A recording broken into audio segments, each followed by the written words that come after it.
नमस्कार दोस्तों, स्वागत है आपका इस YouTube channel Sarvan GS classes में। आज हम लोग चर्चा करेंगे मोहम्मद गौरी के बारे में। पिछले क्लास में हम लोग चर्चा किए थे कि मोहम्मद गजनवी ने जो है हिंदुस्तान में कई बार आक्रमण किया, 17 बार आक्रमण किया। हिंदुस्तान में कई सारे मतलब कि मंदिरों को लूटा, कई स्थानों को लूटा और हिंदुस्तान से बहुत सारी संपत्ति लूट करके गया। ठीक है, सोमनाथ मंदिर को भी लूटा। इन सभी आक्रमण के बारे में हम लोग पढ़े थे, लेकिन उनका मुख्य उद्देश्य था हिंदुस्तान को लूटना। ठीक है, और उनका साम्राज्य विस्तार मकसद नहीं था, और उनका उद्देश्य था कि हिंदुस्तान को लूटना और यहाँ की बुद्ध परिस्थिति को नष्ट करना और यहाँ से बहुत सारी संपत्ति को लूट करके लेके जाना। लेकिन उसी गजनी में दोस्तों, उसी गजनी में ठीक है, फिर से एक शासक आते हैं यहाँ पे। ठीक है, मोहम्मद गौरी। देखिए, गजनी आपका अफगानिस्तान में पड़ता है, ये आपका पड़ता है यहाँ पे गजनी, और इसका साम्राज्य दोस्तों तुर्की तक फैला हुआ था। ठीक है, इसका साम्राज्य जो है गजनी का साम्राज्य तुर्की तक था, इधर तुर्की तक फैला हुआ था। ठीक है, पिछले क्लास में मैप में आपको बताए थे। तो ये गजनी में हम लोग पिछले क्लास में चर्चा किए थे कि 1000 से लेकर के 1027 ईस्वी के बीच में जो है यहाँ का शासन रहा किसका, तो मोहम्मद गजनवी का शासन रहा, मोहम्मद गजनवी। और इसने जो है मोहम्मद गजनवी ने जो है यहाँ से कई बार हिंदुस्तान की ओर आक्रमण किए, 17 बार आक्रमण किए, हम लोग पढ़े थे। ठीक है, और उसी में इसी गजनी में दोस्तों आगे चल करके ठीक है, देखिए 1175 से लेकर के ठीक है 1175 से 1206 के बीच यहाँ पे कौन आते हैं, मोहम्मद गौरी आते हैं। ठीक है, और मोहम्मद गौरी के बारे में कहा जाता है दोस्तों, ये बहुत ही महत्वाकांक्षी प्रकार का शासक था। ये अपने साम्राज्य का विस्तार करना चाहता था और हिंदुस्तान में इनका कई सारा उद्देश्य था दोस्तों। सबसे पहले इनका उद्देश्य था कि साम्राज्य का विस्तार करना और हिंदुस्तान में जो है इस्लाम संस्कृति का भी विस्तार करना। ठीक है, अपने धर्म का प्रचार प्रसार करना भी इसका मुख्य उद्देश्य था। इसलिए इसने भी जो है अपनी साम्राज्य विस्तार की नीति से इन क्षेत्रों में वो आक्रमण करेगा। ठीक है, और ये जब आक्रमण करेंगे तो इसके बाद हिंदुस्तान में वास्तविक रूप से इस्लामिक सत्ता की नींव पड़ जाएगी, जिसको हम लोग पढ़ेंगे गुलाम वंश के रूप में। ठीक है, तो चलिए इनकी कहानी को हम लोग देखते हैं। 1175 से 1206 ईस्वी के बीच जो है इनके साथ क्या क्या घटनाक्रम हुई। ठीक है, तो उस समय कहा जाता है कि मोहम्मद गौरी जो है यहाँ का शासक था, गजनी का शासक था। ठीक है, और आपको पता है कि ये जो आपका मुल्तान का क्षेत्र है, ठीक है, ये आपका पाकिस्तान का मुल्तान का क्षेत्र है, ये मुल्तान है। ठीक है, यहाँ पे इसने जो है सबसे पहली बार आक्रमण मोहम्मद गौरी ने जो है मुल्तान में आक्रमण किया अपनी साम्राज्य विस्तार की नीति से। यहाँ का शासक था तो आसपास में ये जो है कि आक्रमण करके संपत्ति लूटता था, साम्राज्य का विस्तार करता था। तो इसने सबसे पहली बार जो है 1175 ईस्वी में, ठीक है, मोहम्मद देखिए 1175 में गौरी का आक्रमण। ठीक है, यहाँ पे मुल्तान में हुआ करता था, यहाँ पे मुस्लिम हुआ करता था, यहाँ पे मुस्लिम हुआ करता था, करमाथी जाति का मुस्लिम था ये लोग। ठीक है, करमाथी जाति के मुस्लिम पर किया इसने, मुस्लिम।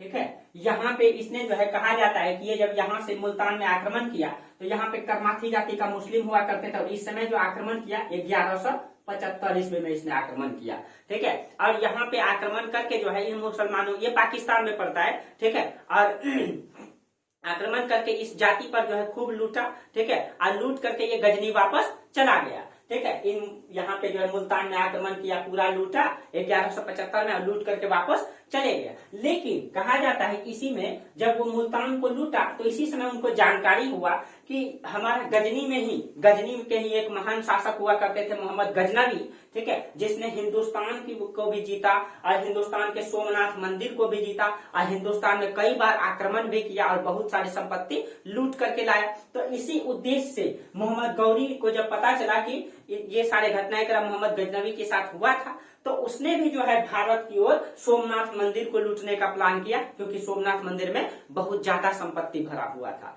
ठीक है, सोमनाथ मंदिर में जो है बहुत ज्यादा संपत्ति भरा हुआ था। तो उस समय हिंदुस्तान की अगर कंडीशन को देखा जाए तो देखिए, ये जो आपका राजस्थान का इलाका है, ये वाला इलाका, ठीक है, यहाँ पे आपका चौहान वंश है इस समय, यहाँ पे चौहान वंश है। ठीक है, देखिए ये एकदम उत्तर प्रदेश लेकर के ये पूरा कन्नौज का इलाका, ये पूरा का पूरा बड़ा सा क्षेत्र में यहाँ पे आपका गहरवाल वंश है। ठीक है, गहरवाल वंश। ठीक, और इन दोनों के बीच में ये वाला क्षेत्र जो आपका दिल्ली है, जिसको ढिल्लिका भी कहा जाता है, दिल्ली, इसको योगनीपुर भी कहा जाता है, और इसकी स्थापना अनंतपाल तोमर ने, तोमर वंश के शासक ने किया है। ठीक है, और ये वाला क्षेत्र आपका परमार वंश का है, यहाँ पे आपका परमार वंश है। ठीक है, यहाँ पे आपका त्रिपुरी है इसी क्षेत्र में। दोस्तों एग्जैक्ट नहीं बना रहे हैं, लेकिन आप लोगों को बता दे रहे हैं। त्रिपुरी है, ठीक है। और ये जो आपका गुजरात है, गुजरात में आपका सोलंकी वंश का शासन चल रहा है, ठीक है। सोलंकी वंश ये स्थिति है इस समय हिंदुस्तान की। दक्षिण भारत को छोड़ दीजिए, ठीक है। इधर आपका पाल वंश के बाद जो है सैन वंश आ चुका है, सैन वंश, ठीक है। ये हिंदुस्तान की स्थिति है। और सोमनाथ मंदिर आपको पता है दोस्तों, ये गुजरात में यहाँ पे पड़ता है सोमनाथ का मंदिर, सोमनाथ का मंदिर, ठीक है, यहाँ पे है, जिसको मोहम्मद गजनवी ने लूटा था 1127 ईस्वी में। पिछले क्लास में हम लोग चर्चा किए थे, सॉरी 1027 ईस्वी में, ठीक है। चलिए, तो अब देखिए इस बार अब जो है 1027 ईस्वी में मोहम्मद गजनवी आया था दोस्तों, और इनका जो शासन 1175 यानी कि उसके 100 साल के भी बाद, अब जोड़ के देखें 1100 वहां 100, इसका मतलब लगभग 150 साल बाद जो है वहीं पे शासन करने आए कौन, मोहम्मद गौरी, ठीक है, मोहम्मद गौरी। अब देखिए इसने भी गुजरात पे आक्रमण करने का प्लानिंग किया, और उस समय गुजरात का शासक हुआ करता था, चालुक्य वंश का शासक था, इसको सोलंकी का चालुक्य भी कहा जाता है, ठीक है, इसको सोलंकी वंश या चालुक्य वंश भी कहा जाता है। और इस समय यहाँ चालुक्य वंश का शासक था मूलराज द्वितीय, मूलराज द्वितीय यहाँ का शासक है, ठीक है, मूलराज द्वितीय। और ये बहुत ही, मूलराज द्वितीय बहुत योग्य शासक था, ठीक है, चालुक्य वंश का शासक मूलराज द्वितीय बहुत ही योग्य शासक था। तो कहा जाता है कि जब गौरी ने जो मुल्तान को लूटा 1175 में, ठीक है, तो उनको जब पता चला कि सोमनाथ मंदिर में बहुत सारा संपत्ति है, तो उसने जो है लूटने का प्लानिंग किया। और 1178 ईस्वी में, 1178 ईस्वी में उसने आक्रमण किसमें किया, सोमनाथ मंदिर पे आक्रमण किया, ठीक है। और सोमनाथ मंदिर पे जब आक्रमण किया तो वो गुजरात में पड़ता था, तो गुजरात का शासक उस समय मूलराज द्वितीय था, तो चालुक्य वंश का शासक था। तो कहा जाता है कि जब मतलब गौरी इधर से आक्रमण करता है, इधर से जब आक्रमण किया यहाँ पे, ठीक है, तो गौरी के पास कहा जाता है बहुत कम सेनाएं थी, लेकिन मूलराज द्वितीय के पास अधिक सेना थी। तो वो उधर से जब आक्रमण किए तो इधर से उल्टे आक्रमण कर दिए, किसने, मूलराज द्वितीय ने, ठीक है, उल्टे आक्रमण कर दिए, यानी कि इधर से ये मतलब अपनी सेना लेकर के उल्टे चल गए, ठीक है। तो मोहम्मद गौरी के पास जब सेना कम थी, गौरी को भागना पड़ा। लेकिन कहा जाता है कि भागते भागते यही गुजरात, सॉरी राजस्थान में आपको पता है कि माउंट आबू पर्वत पड़ता है ना, जो कि मतलब जैन मंदिर के लिए प्रसिद्ध है, माउंट आबू में, ठीक है, माउंट आबू, ठीक है, पीछा किया, माउंट आबू तक में जाकर के जो है मोहम्मद गौरी की जो है आमना सामना हुआ, और वहां पे दोनों में युद्ध हुआ, ठीक है, माउंट आबू के पास। और उसमें कहा जाता है मोहम्मद गौरी जो है पराजित हो जाता है, और इनको मोहम्मद गौरी को बंदी बना लिया जाता है, ठीक है, बंदी बना लिया जाता है। यही राजस्थान में माउंट आबू पड़ता है, यहाँ से इसको बंदी बना करके गुजरात लाया जाता है, गुजरात लाया जाता है, और इसको मोहम्मद गौरी को कैद खाने में डाल दिया जाता है। लेकिन यहाँ पे एक भूल होता है दोस्तों, ठीक है, भारतीयों में उदारता ज्यादा है ना, उदारता ज्यादा है, और इस उदारता का कहीं कहीं, ठीक है, दुर्गामी परिणाम भी भुगतने के लिए मिला। हुआ ये दोस्तों, कहा जाता है कि मूलराज द्वितीय ने जब इसको कैद खाने में डाल दिया मोहम्मद गौरी को, ठीक है, तो मूलराज द्वितीय की माँ हुआ करती थी, उनको इस बात का दया आ गया, ठीक है, जब दया आ गया तो उसने अपने पुत्र को यानी मूलराज द्वितीय को बोल बोल करके मोहम्मद गौरी को जो है कैद खाने से छुड़वा दिया।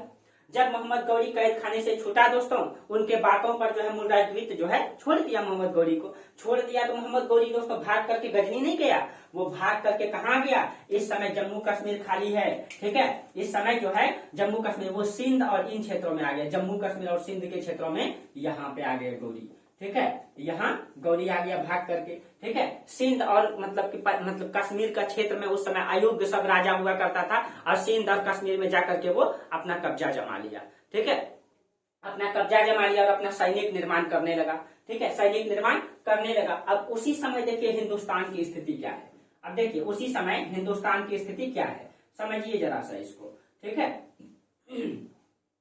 देखिए अब यहाँ पे चौहान वंश है, ठीक है, उस समय उत्तर भारत को समझिए। अब यहाँ पे मोहम्मद गौरी कहाँ आ चुका है, मोहम्मद गौरी सिंध पंजाब मतलब कि और कश्मीर के क्षेत्रों में आ चुका है, ठीक है। अब देखिए अब उस समय यहाँ पे चौहान वंश है, यहाँ गढ़वाल वंश, यहाँ परमार, त्रिपुरी, सोलंकी, चालुक्य वंश है, ठीक है।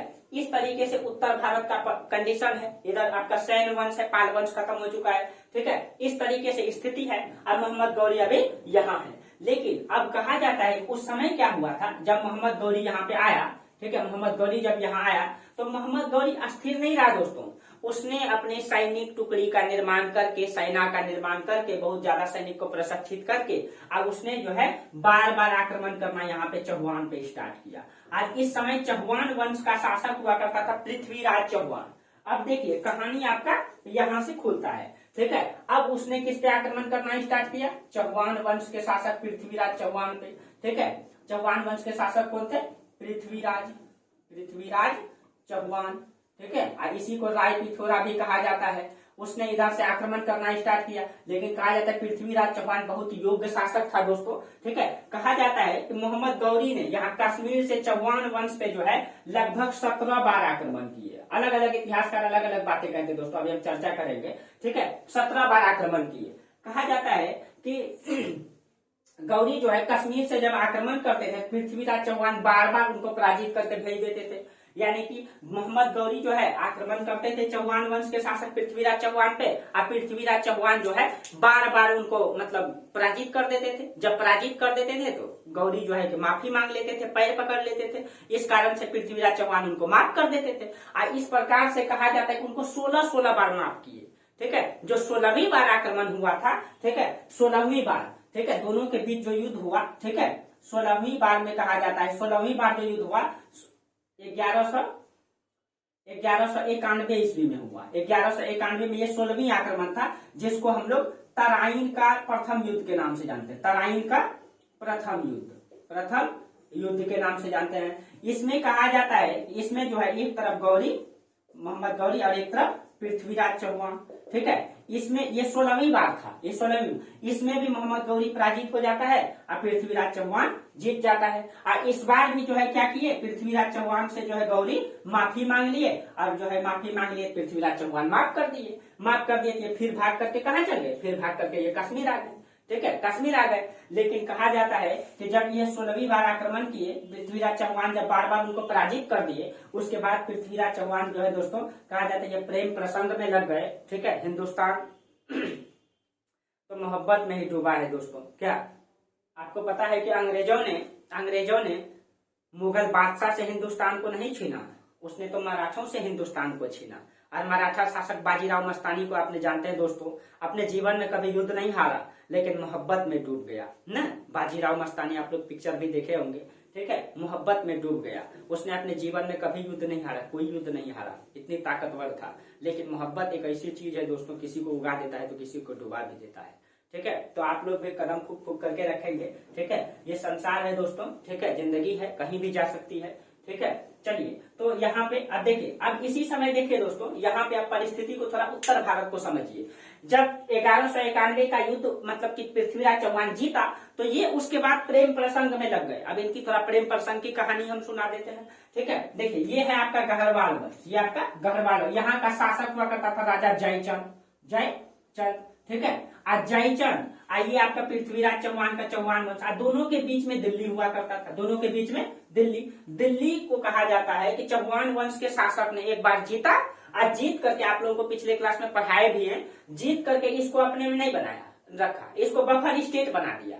अच्छा चौहान गढ़वाल वंश भी दिल्ली को चाहता था, इस कारण अब पड़ोसी भी है। अब पृथ्वीराज चौहान वंश के शासक ने कई बार इनको पराजित भी किया। इस कारण से जो है इन दोनों में हमेशा दुश्मनी चलते रहता था, गहरा दुश्मनी था, पड़ोसी वाला दुश्मनी था, ठीक है, इन दोनों में, चौहान वंश और गढ़वाल वंश के शासक। लेकिन दुर्भाग्य से, क्या सौभाग्य कहिए या दुर्भाग्य कहिए, कि पृथ्वीराज जयचंद की एक पुत्री हुआ करती थी संयोगिता, ठीक है, संयोगिता, जो बहुत ही खूबसूरत थी दिखने में, ठीक है। संयोगिता से जो है पृथ्वीराज चौहान वंश के शासक, ठीक है, को प्रेम हो जाता है, ठीक है, प्रेम हो जाता है। कहीं कहीं जो है कि दुश्मन के बेटी से प्रेम हो गया। भाई आप लोग पिक्चर में तो ऐसा देखे ही होंगे, बाकी क्या ऐसा होता है, ठीक है। अब संयोगिता से प्रेम हो गया, ठीक है, आज इन दोनों में गहरा दुश्मनी है, ठीक है। तो जब प्रेम हो गया पृथ्वीराज चौहान को जयचंद की पुत्री संयोगिता से, तो जयचंद को ये बातें बिल्कुल पसंद नहीं था, क्योंकि इन दोनों में दुश्मनी था, बिल्कुल पसंद भी नहीं था, दुश्मनी भी था, ठीक है। अब इसमें क्या हुआ, कहा जाता है कि राजा जयचंद ने जो है अपने पुत्री का एक बार स्वयंवर स्थापित किया, इसमें खूब धूमधाम से जो है स्वयंवर मना रहा था। उसमें कहा जाता है कि जयचंद ने परमार वंश के शासक, त्रिपुरी शासक, सैन वंश, चालुक वंश, अपने अड़ोसी पड़ोसी के सभी राज्यों को आमंत्रित किया, लेकिन पृथ्वीराज चौहान को आमंत्रित नहीं किया, ठीक है। अब प्लस में अपने दरवाजा पर पृथ्वीराज चौहान को नीचे दिखाने के लिए दरबारी के रूप में एक मूर्ति खड़ा कर दिया, ठीक है। ताकि पृथ्वीराज चौहान सबको सिजदा करते हुए दिखाया उसमें, यानी पृथ्वीराज चौहान का कहीं कहीं नीचे झुकाने का काम किया दुश्मनी के कारण। ठीक है, अब इससे क्या हो गया कि पृथ्वीराज चौहान को बहुत गुस्सा आ गया कि भाई सबसे पहले तो आपने सबको आमंत्रित किया, हमको नहीं किया, प्लस में संयोगिता का स्वयंवर स्थापित कर रहे हैं आप, जो हम जिससे हम प्रेम करते हैं, हम ही को नहीं पूछे हैं। इसके कारण से पृथ्वीराज चौहान को गुस्सा आया। जब गुस्सा आया तब अपना आशिकी वाला रोल अदा किया। अकेले एकदम, आप लोग फिल्म में भी देखे होंगे, हीरो जाते हैं अकेले एकदम हीरोइन को उठा करके लाते हैं, यहाँ भी उसने वही हीरो वाला फीलिंग्स दिखाई देता है। ठीक है, पृथ्वीराज चौहान अकेले घोड़ा लेकर के चल गए, असंयोगिता को भर स्वयंवर से जो है उठाया, घोड़ा में बैठा करके उड़ा करके लेते आए। ठीक है, उड़ा करके लेते आए। अब जब उड़ा करके लेते आए, ये जो है कि जयचंद का अपमान था, भरे महफिल में जो है एक पिता की पुत्री को उठा करके लाना अपमान समझा जयचंद ने। ठीक है, अब अपमान समझा। अब देखिएगा दोस्तों, कहानी में इंटरेस्ट आएगा आपको। ठीक है, कहते हैं ना, जब आपस में आप दो भाई लड़िए तो बाहरी को कभी हस्तक्षेप करने नहीं दीजिए। ठीक है, कभी हस्तक्षेप करने नहीं दीजिए, वो सामने वाला आपका मजा लूटता है, आपका सहयोग करना कभी नहीं चाहता है। ठीक है, वो चाहता है, कहते हैं ना कि जब जब घर टूटेगा पड़ोसी आके लूटेगा। ठीक है, तो इन परिस्थितियों से आप बच के रहिए। ठीक है, क्योंकि संसार जो है सबका आबरू लूटना चाहता है, वो किसी को सम्मानित भाव से नहीं देखना चाहता है कि दोनों को मिला दें। आज का दुनिया ऐसा ही है। ठीक है, आज का दुनिया ऐसा ही, बाकी आप लोग सब परिचित होंगे इन चीजों से। ठीक है, तो देखिए कहा जाता है अब क्या हुआ दोस्तों, देखिए अब दुश्मनी इन दोनों का था। अब मोहम्मद गौरी जो है पराजित हुआ है 1191 का तराइन का प्रथम युद्ध में। अब ये भी इधर तैयारी कर रहा था बदला लेने का, कि मोहम्मद गौरी चाह रहा था कि हम कैसे पृथ्वीराज चौहान से बदला लें। ठीक है, इधर कहरवाड़ वंश के शासक जयचंद से भी दुश्मनी ले लिया। तो कहा जाता है दोस्तों, यही जयचंद ने गलती किया, जयचंद ने गौरी का साथ देने का यहाँ पे वादा कर दिया। ठीक है, यानी कि जयचंद ने गौरी का साथ दिया, आपसी दुश्मनी में विदेशी को सहयोग किया। ठीक है, आपसी दुश्मनी विदेशी को सहयोग किया। ये विदेशी कभी अपना नहीं होगा दोस्तों। ठीक है, पराया पराई रहते, अपना अपना ही होता है। ठीक है, और कहा जाता है कि जयचंद ने मोहम्मद गौरी को सपोर्ट करने का निर्णय लिया। मोहम्मद गौरी पहले से भी सेना बना रहा था और इधर पृथ्वीराज चौहान प्रेम प्रसंग में लग चुका था। ठीक है, और कहीं कहीं ये कमजोर हो चुका था।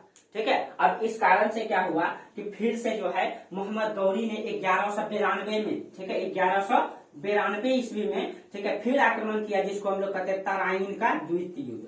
तराइन का द्वितीय युद्ध हुआ। ठीक है, और इस युद्ध में, तराइन का द्वितीय युद्ध में जो है दोस्तों, ठीक है, एक तरफ पृथ्वीराज चौहान है और एक तरफ मोहम्मद गौरी है, और गौरी को सपोर्ट करने वाला कौन है, तो राजा जयचंद। ठीक है, जयचंद है।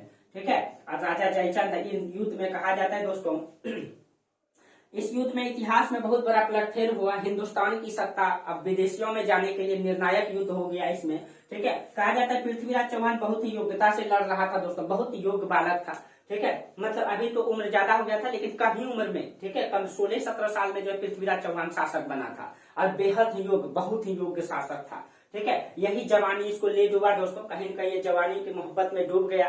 ठीक है, और वही ले डूबा इनको, और इनकी आपसी दुश्मनी जो है, विदेशियों को सपोर्ट नहीं करना चाहिए मोहम्मद जयचंद को। ठीक है, और इसमें कहा जाता है तराइन के द्वितीय युद्ध में चौहान हार गया और ये जीत गया। और कहा जाता है दोस्तों कि जैसे देखिए वही पृथ्वीराज चौहान है दोस्तों, जिसने मोहम्मद गौरी को 16-17 बार माफ किया है, 16-16 बार माफ किया है, लेकिन मोहम्मद गौरी को जैसे ही मौका मिला, फर्स्ट बार में ही जो है, जैसे ही चौहान पराजित हुआ, इनकी हत्या कर दिया इसी युद्ध में। ठीक है, इसी युद्ध में इनकी हत्या कर दिया। ठीक है, और जो है कहीं कहीं दिल्ली पे उसने अपना कब्जा जमा लिया। लेकिन ऐसा इतिहासकार, सभी इतिहासकार नहीं कहते दोस्तों। कहा जाता है पृथ्वीराज चौहान के दरबार में इनका दोस्त था, जो इनका कवि भी था, दरबारी कवि भी था और इनका दोस्त भी था। देखिए दोस्तों, प्राचीन काल का इतिहास और मध्यकालीन काल का इतिहास जितना भी लिखा गया है, वो सारा इतिहास दरबारी लेखकों के द्वारा लिखा गया है, जो अपने राजा के बारे में कहीं कहीं बढ़ा चढ़ा करके लिखा है। ठीक है, कहीं कहीं बढ़ा चढ़ा करके लिखा है, इसीलिए ये इतिहास में काल्पनिक चीजें भी दिखाई देता है आपको, क्योंकि दरबारी लेखन कला हुआ करता था। लेखक जो है राजा के दरबार में बैठ करके लिखते थे, वो राजा के खिलाफ कभी नहीं लिख सकते थे। ठीक है, तो कहा जाता है कि तराइन का द्वितीय युद्ध जब हुआ, ठीक है, तराइन का द्वितीय युद्ध जब हुआ, इसमें पृथ्वीराज चौहान क्या हुए, इसमें चौहान पराजित हो गए। लेकिन कहा जाता है इसमें कहानी में कुछ चेंजिंग दिखाई देता है। एक इतिहासकार है इसी के चौहान वंश के में रहते थे, चंद्र बरदाई ने एक पुस्तक लिखी है, पृथ्वीराज रासो।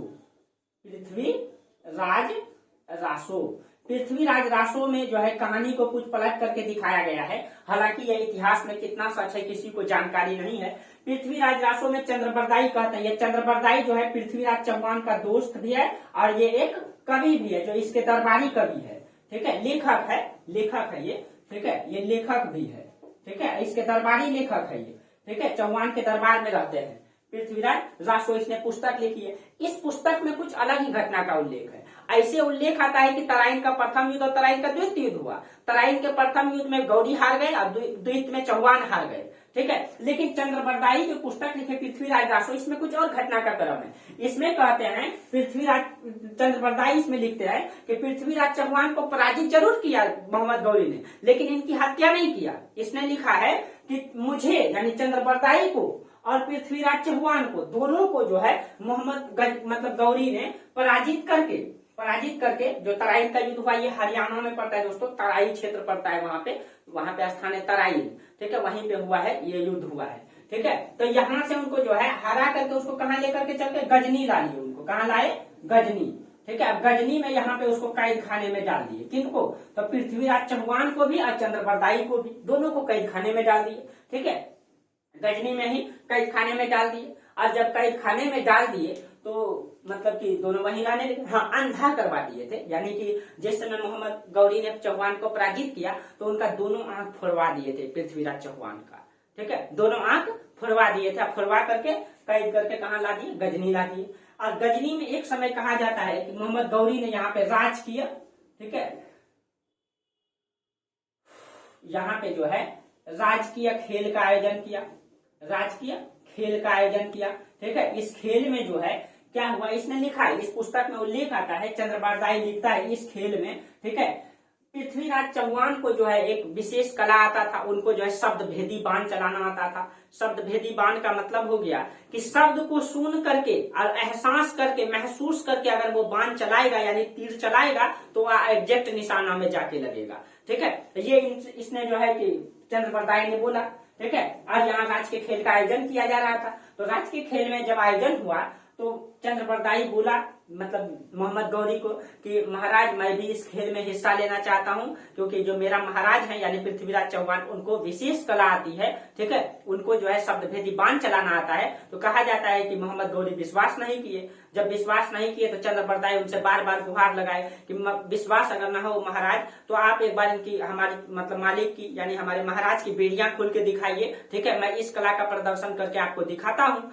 ठीक है, दिखाता हूँ। तो कहा जाता है कि इनके बातों में आकर के मतलब मोहम्मद गौरी ने इनकी बेड़ियां खुलवा दी, ठीक है, और उसके बाद भरे मैदान में उनको निकाल दिया और उनके हाथों में एक तीर और एक बाण दे दिया। और उनके साथ में कौन है, चंद्रबरदाई है। अब मोहम्मद गौरी जो है एकदम मतलब फील्ड बना हुआ है, ठीक है, इनको बीच में जो है रख दिया है, बाण दे दिया, तीर दे दिया, और चंद्रबरदाई उनके बगल में है और मोहम्मद गौरी जो है कि मतलब महफिल में बैठ करके इनको देख रहे हैं इस खेलों का आयोजन को, ठीक है।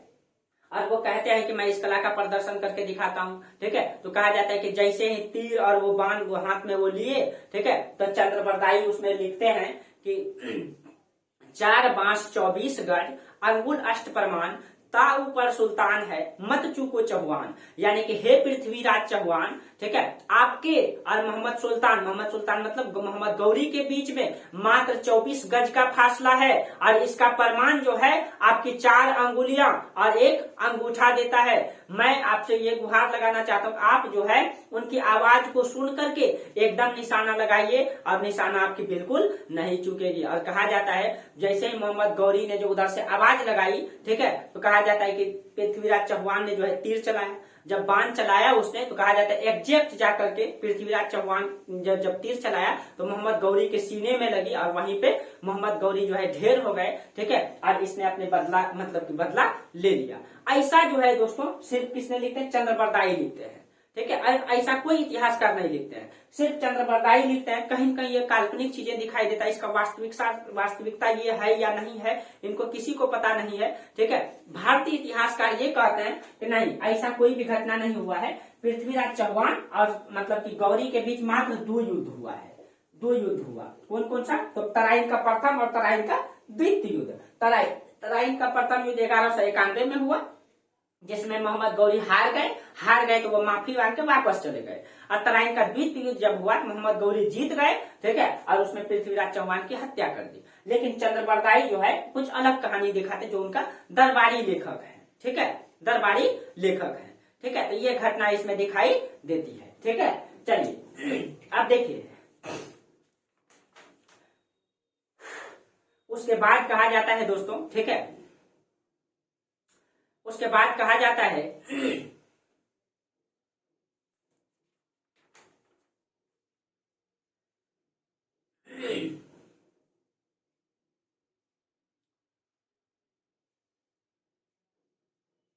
हाँ, उसके बाद कहा जाता है दोस्तों कि 1192 में जब पराजित हो गया, हाँ उसी समय 1192 ईस्वी में ही ख्वाजा मोइनुद्दीन चिश्ती जो है अजमेर आए थे। उसी समय 1192 में ही तराइन का द्वितीय युद्ध हुआ, तराइन का द्वितीय युद्ध 1192 में हुआ। और इसी 1192 ईस्वी में ही एक तरफ जो है इस्लाम धर्म की प्रचार प्रसार करने के लिए ख्वाजा मोइनुद्दीन, ठीक है, मोइनुद्दीन चिश्ती ये आए और अपनी कुटिया कहाँ पे बनाए, ये अपनी कुटिया जो बनाए अजमेर में बनाए, ठीक है। आज भी अजमेर शरीफ जो है, ठीक है, जो राजस्थान में है, माउंट आबू के पास पड़ता है, यहीं पे ये अपना इस्लाम धर्म का प्रचार प्रसार करने के लिए ये भारत आए थे, ठीक है। आज भी भारत के जितने भी मुस्लिम संप्रदाय के लोग हैं, जो हमारे मुस्लिम भाई बहन हैं, ठीक है, वो लोग जो जाते हैं, ठीक है, उनको छोटी हज यात्रा माना जाता है, अजमेर जाते हैं वो लोग छोटी हज के लिए। हज तो आपको पता है मक्का और मदीना जाना पड़ता है, लेकिन छोटी हज यात्रा माना जाता है अजमेर में, क्योंकि हिंदुस्तान में इस्लाम धर्म का प्रचार प्रसार के लिए पहली बार यही मतलब कि ख्वाजा मोइनुद्दीन चिश्ती आए थे, ठीक है, और अपना अजमेर शरीफ में अपना क्या बनाए थे, कुटिया बनाए थे। इसीलिए आज भी लोग वहां जाया करते हैं, ठीक है। और आपको पता है कि अकबर भी वहीं जाया करते थे, ठीक है, नंगे पैर जाया करते थे, ठीक है। चलिए उसके बाद जो है दोस्तों, उसके बाद जो है मोहम्मद गौरी जब युद्ध जीता, जो भी हो दोस्तों, मोहम्मद गौरी ने युद्ध को जीता, युद्ध जीत करके चौहान की हत्या कर दिया और दिल्ली में अपना कब्जा 1193 ईस्वी में दिल्ली में अपना कब्जा कर लिया। जब दिल्ली में अपना कब्जा कर लिया तब इससे आगे कहानी को समझिए आप।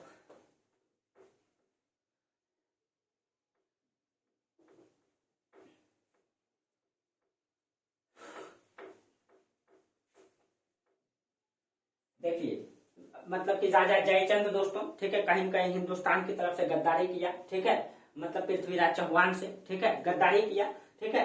और इसका परिणाम ये हुआ कि पृथ्वीराज चौहान राजा जयचंद और गौरी एक दूसरे का रिलेटिव तो है नहीं दोस्तों। और मोहम्मद गौरी का तो उद्देश्य है कि हिंदुस्तान में जो है साम्राज्य का विस्तार करना, इस्लाम संस्कृति का भी विस्तार करना, ठीक है। तो अगला अगला मतलब कि नंबर किसका आएगा, राजा जयचंद का, ठीक है। तो कहा जाता है कि मोहम्मद गौरी ने जो है दोस्तों राजा जयचंद को भी नहीं बख्शा, ठीक है। जो हिंदुस्तान से अपनों से गद्दारी कर सकता है वो दूसरों को क्या छोड़ेगा। और इसी कारण से मोहम्मद गौरी ने जो है चौहान को तो 1193 में पराजित किया, 1192 में, लेकिन 1194 ईस्वी में जयचंद को पराजित किया। इसने गौरी ने जो है 1194 ईस्वी में एक युद्ध किया जिसको कहते हैं चंदावर का युद्ध, चंदावर का युद्ध। और चंदावर का युद्ध में जो है दोस्तों इसमें एक तरफ कौन है, चंदावर का युद्ध में एक तरफ गौरी और एक तरफ राजा जयचंद, इसको भी नहीं छोड़ा दोस्तों, ठीक है। इनको पराजित किया और ये जीता, ठीक है। ये रिलेटिव तो था नहीं, ठीक है। और गौरी तो अपना उद्देश्य से आया था और अपना उद्देश्य को भी पूरा किया, ठीक है, उद्देश्य को भी पूरा किया। और जयचंद को भी 1194 में चंदावर के युद्ध में पराजित करके इनकी क्या किया, हत्या कर दिया, ठीक है, और इनकी हत्या कर दिया, ठीक है। और कहा जाता है जो चंदावर का युद्ध जीता था इसने, ठीक है, ये जो चंदावर का युद्ध जीता था, जब गौरी हिंदुस्तान आया था तो वो अपने साथ हजारों गुलाम लेकर के आया था, उसी गुलाम की मदद से वो जो है हिंदुस्तान को जीता था। बेहद ही योग्य सब गुलाम हुआ करता था, ठीक है। और ये चंदावर का युद्ध में जो है एक बेहतर योग्य गुलाम था, उनका नाम था कुतुबुद्दीन ऐबक, कुतुबुद्दीन ऐबक। ये कुतुबुद्दीन ऐबक जो है दोस्तों, ये कुतुबुद्दीन ऐबक जो है ये चंदावर के युद्ध को जिताने में महत्वपूर्ण भूमिका निभाया था, ठीक है। ये पूर्ण रूप से इन्हीं का योगदान माना जाता है कि चंदावर के युद्ध में जो है कुतुबुद्दीन ऐबक ने इस युद्ध को जिताया। और इसी कारण से, ठीक है, इसी कारण से मोहम्मद गौरी जो है कुतुबुद्दीन ऐबक को जो है भारत में जितना क्षेत्रों को इसने जीता, ठीक है, दिल्ली को सौंप करके, ठीक है, वो वापस जाने का प्लानिंग बनाने लगे, ठीक है। ठीक है, वो वापस जाने का प्लानिंग बनाने लगे। तो उसके साथ कई सारे गुलाम आए थे। कुतुबुद्दीन ऐबक को उसने जो है दिल्ली में बैठा दिया और बोले कि मोहम्मद गौरी बोले कि अब मैं आया था हिंदुस्तान में इस्लाम धर्म का प्रचार प्रसार करने के लिए, ठीक है, अपनी सत्ता की नींव डालने के लिए, अपने साम्राज्य का विस्तार करने के लिए। मैं तो अपना साम्राज्य का विस्तार कर दिया, ठीक है, अब आप लोगों की जिम्मेवारी है कि यहाँ पे हिंदुस्तान में जो है वास्तविक रूप से इस्लाम का प्रचार प्रसार कीजिए। और वो मोहम्मद गौरी जो है गुलाम को अपना बेटा से भी ज्यादा बड़ा मानते थे, ठीक है। मोहम्मद गौरी कहते थे कि लोगों के पास मतलब एक संतान, दो संतान, तीन संतान होंगे, ठीक है, लेकिन मोहम्मद गौरी कहते थे मेरे पास मेरे गुलाम ही मेरे संतान है, यानी कि वो अपने गुलाम को संतान से भी बड़ा दर्जा दिए थे, ठीक है। और उनके पास हजारों गुलाम थे, उसमें से कुछ ऐसे गुलाम थे जो जिनको वो बेहद प्रेम करते थे। उसमें एक कुतुबुद्दीन ऐबक, ये बहुत योग्य थे दोस्तों। और मोहम्मद गौरी को हर परिस्थिति में, ठीक है, मोहम्मद गौरी को ये गुलाम मर जाते लेकिन कभी गौरी को मरने नहीं देते। इतनी मतलब कि युद्ध में सुरक्षा की जिम्मेवारी ये लोग गुलाम लोग लेते थे, ठीक है। इसीलिए मोहम्मद गौरी जो है बहुत प्रेम करते थे, ठीक है, इन लोगों से। और उसमें से इनका 4 गुलाम था जो बहुत ही योग्य था। एक था आपका यलदोज, ठीक है, एक था आपका कुबाचा, ठीक है, यलदोज, कुबाचा, एक कुतुबुद्दीन ऐबक, ये इसको तीसरा में लिख लीजिएगा, ठीक है, कुतुबुद्दीन ऐबक। और एक व्यक्ति थे उसका बख्तियार खिलजी,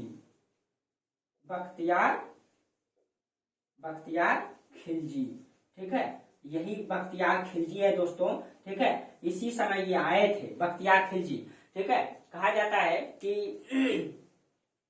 1204 ईस्वी में, ठीक है, इसने जो है कि अपना आक्रमण स्टार्ट किए। इसी समय ये बख्तियार खिलजी जो है मोहम्मद गौरी के साथ आए थे। और यही बख्तियार खिलजी क्या करेंगे अभी, ठीक है, मतलब कि यहाँ से लेकर के इनको पता नहीं क्या एलर्जी था हिंदुस्तानियों से, क्या एलर्जी था इनको मतलब बौद्ध धर्म से, ठीक है, यही समझेंगे। कहा जाता है कि इसी के समय आए थे और बख्तियार खिलजी यहाँ से आक्रमण करते करते पूरे पूरब तक यानी पूरे उत्तर भारत को इसी ने जीता। और ये जब जीतते चले आए दोस्तों, तो इसी ने 1204 ईस्वी में नालंदा विश्वविद्यालय को ध्वस्त कर दिया, आग लगा दिया उसी समय 1204 में। उसी समय इसने जो विक्रमशिला विश्वविद्यालय है जो भागलपुर में पड़ता है उनको भी नष्ट कर दिया, ठीक है। इसने जो है सोमपुर बिहार को नष्ट किया, कई सारे बंगाल में जो बिहार है सभी बिहार को इसने नष्ट कर दिया, सब में आग लगा दिया। यही बख्तियार खिलजी है जो कुतुबुद्दीन ऐबक के साथ आया था। पता नहीं इनको क्या एलर्जी था, ठीक है, जो नालंदा जैसे विश्वविद्यालय को नष्ट कर दिया। इसी समय ये आया था, ठीक है। अब जब देखिए इसी समय, ठीक है, अब देखिए कहानी समझना है दोस्तों। तो कुतुबुद्दीन ऐबक जो है इनका बहुत ही विश्वासी गुलाम थे। तो इसने जो है और चंदावल का युद्ध इन्हीं के सहयोग से जीता। कुतुबुद्दीन ऐबक को इसने दिल्ली पे बैठा करके ये वापस चले गया, ठीक है। जब कुतुबुद्दीन ऐबक को बैठा करके वापस चले गया, ठीक है, तो इनको कुतुबुद्दीन ऐबक को बोला कि अब तुम क्या करोगे, तुम हिंदुस्तान में इस्लाम धर्म का प्रचार प्रसार करोगे, ठीक है। आज कुतुबुद्दीन ऐबक को कब बैठाया, 1194 में, 1194 में ही चंदावल का युद्ध हुआ। मतलब 94 में बैठा करके मतलब गौरी क्या चल गए, गजनी चल गए वापस, ठीक है, मोहम्मद गौरी गजनी चल गए। तो कुतुबुद्दीन ऐबक जब 1194 में यहाँ रहे तो इस बीच में इसने इस अपनी धर्म का प्रचार प्रसार करने के लिए कई सारे मस्जिद का निर्माण किए। तो उसी में आपका एक मस्जिद का कुव्वत उल इस्लाम मस्जिद जो भारत का प्रथम मस्जिद है 1194 में उसने बनाया, ठीक है, कुव्वत उल इस्लाम मस्जिद 1194 में ही इसने बनाया, ठीक है, कुव्वत उल इस्लाम मस्जिद, ठीक है, इस्लाम मस्जिद, ठीक है। ये भारत का प्रथम मस्जिद है जो दिल्ली में बनाया गया है, ये क्वेश्चन में पूछा जाता है, ठीक है। 1194 में इसने बनाया कुतुब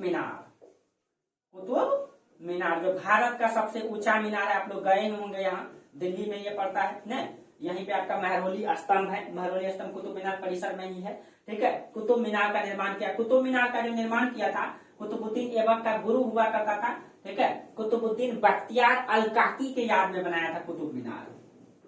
कुतुबुद्दीन बख्तियार अल काकी इसी के याद में जो है इसने कुतुब मीनार बनाया था। लेकिन कुतुब मीनार इसने कंप्लीट नहीं कर पाया था दोस्तों, ठीक है। ये जो है कुतुब मीनार का फर्स्ट परिसर ही बनाए थे, ठीक है। और कंप्लीट किया था इल्तुतमिश ने। लेकिन फिरोज शाह तुगलक के समय ऊपर में बिजली गिरने से 2 बिल्डिंग नष्ट हो गया, तो फिरोज शाह तुगलक ने 2 बिल्डिंग ऊपर वाला बनाया। ये 5 मंजिल का है, ठीक है। आज भी जाइएगा तो ऊपर वाला 2 नया दिखाई देगा आपको, ठीक है, आप लोग गूगल में भी सर्च मार के देखिए, उसमें अंतर दिखाई देगा। ठीक है, तो इसने जो है, हाँ, ये कुतुब मीनार का बनाने का उद्देश्य था, उनका धार्मिक कारण था, वो उसमें चढ़ करके अजान दिया करते थे। ठीक है, उसमें चढ़ करके अजान दिया करते थे। ठीक है, 1199 में उसने, सॉरी दोस्तों यहाँ मिस्टेक हो गया थोड़ा सा। ठीक है, 1194 में इसने कुतुब मीनार नहीं बनाया, 1194 में इसने 2.5 दिन का झोपड़ा बनाया, 2.5 दिन का झोपड़ा। याद कीजिए इसको, चौहान वंश के शासक ने यहाँ पे सरस्वती मंदिर बनाया था, उसी को तोड़ करके इसने 1194 में 2.5 दिन का झोपड़ा, और 1194 में ही कुव्वतुल इस्लाम मस्जिद, आज जो कुतुब मीनार है, इसको 1199 में स्टार्ट किया था बनाना, 1199 में। ठीक है, 1199 में बनाना स्टार्ट किया था। ठीक है, अब देखिए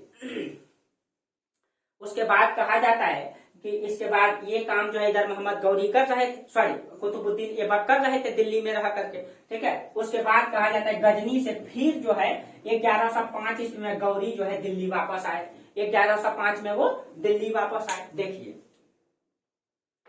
अभी आप लोगों को पृष्ठ तैयार कर दें। ठीक है, जहां समझ में नहीं आए आप लोग एक बार क्वेश्चन करिए। ठीक है,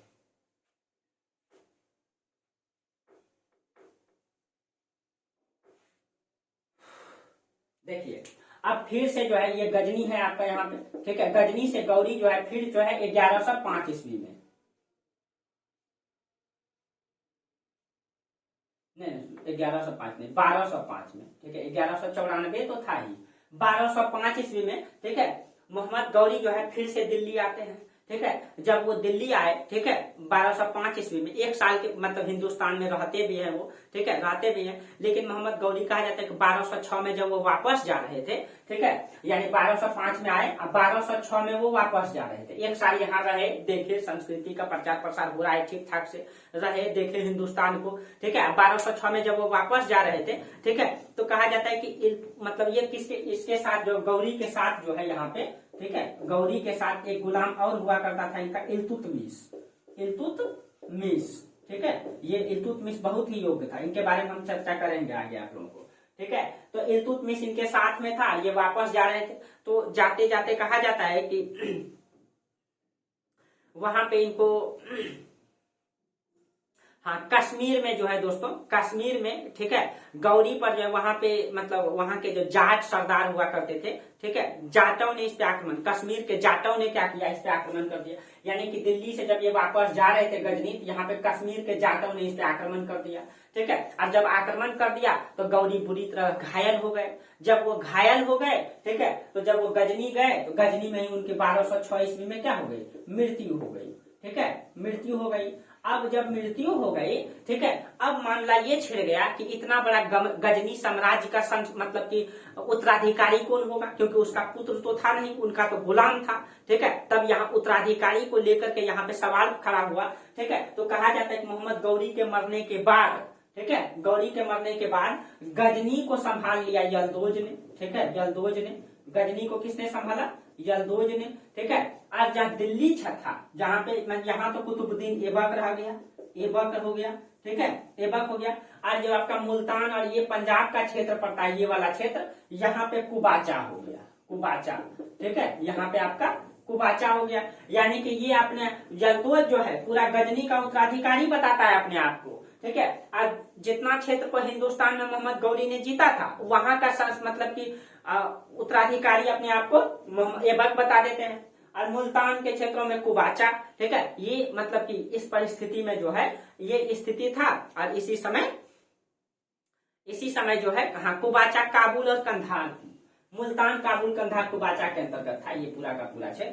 ठीक है, अब ये स्थिति रहा। ठीक है, ये स्थिति रहा। तो अब देखिएगा, अब यल्दोज जो है अपने आप को उत्तराधिकारी बताएगा। ठीक है, ऐबक जो है दिल्ली का क्षेत्र का शासक बताएगा, ये इस क्षेत्र का। अब तीनों में संघर्ष होगा, और इस तीनों में देखेंगे कुतुबुद्दीन ऐबक जो है जीतेंगे। ठीक है, आज हिंदुस्तान में एक नए वंश की नींव डालेंगे। ऐबक कौन है, मोहम्मद गौरी का गुलाम है, इसीलिए गुलाम वंश की नींव डालेंगे।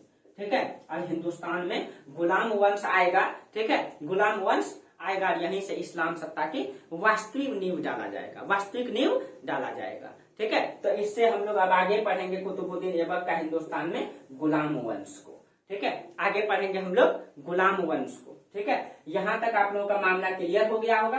ठीक है, तो देखिए थोड़ा सा हम इधर क्लियर कर दें। ठीक है, जब मोहम्मद गौरी की मृत्यु हुई, ठीक है,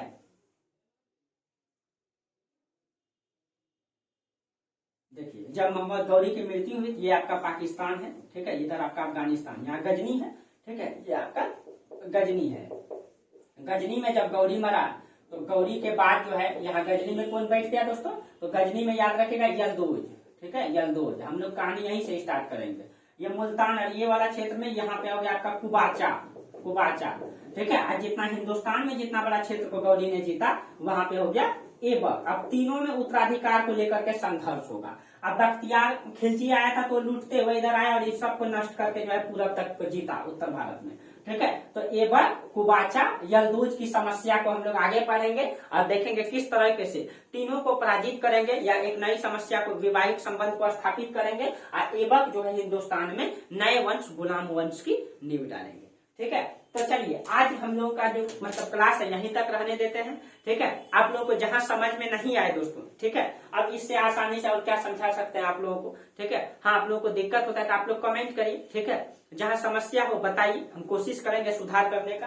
ठीक है, बाकी अब अगर ऐसे आप पढ़ लीजिएगा, नोट्स बना लीजिएगा, तो आपका इतिहास में कहीं दिक्कत होने वाला नहीं है। ठीक है, आप नोट्स बना लीजिएगा, कोई भी एग्जाम दीजिए, कहीं भी दिक्कत होने वाला नहीं है। ठीक है, तो आप लोग इस चैनल को आगे बढ़ाइए, आप लोग सपोर्ट कीजिए। ठीक है, हम आप लोगों के और बेहतर से बेहतर क्लास लाने का प्रयास करते हैं। ठीक है, और कहीं भी दिक्कत हो तो आप लोग कमेंट जरूर कीजिए। ठीक है, बाकी कुछ दिनों के बाद जो है आप लोगों को पता ही है कि मेरा क्लास अब मुखर्जी नगर से चलेगा।